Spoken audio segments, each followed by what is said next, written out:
Magandang araw po sa inyong lahat, sa ating mga panauhin. Kagalang-galang ng punong bayan na may akda na mas pateros. Mayor Joey Medina, pangalawang punong bayan Gerard Herman, Inang Gloria Tapales ng Municipal Social Welfare Office, mga kapitan ng bawat barangay, mga kutsihal, mga magulang, at mga kapwa ko mag-aaral.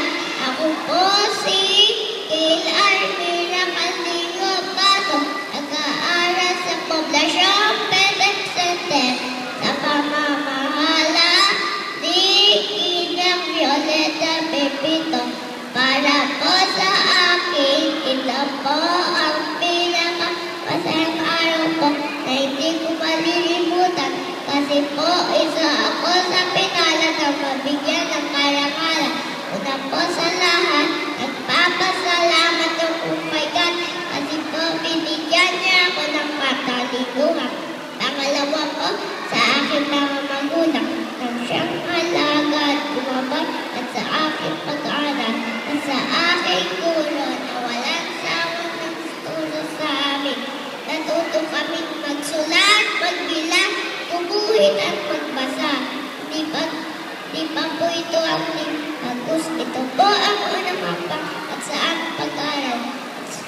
At sa aking mga kapwa mag-aaral, sana mag-aaral pa kayong mabuti. Kasi po ito lang ang tanging yaman na ipapamana sa atin ng mga magulang natin.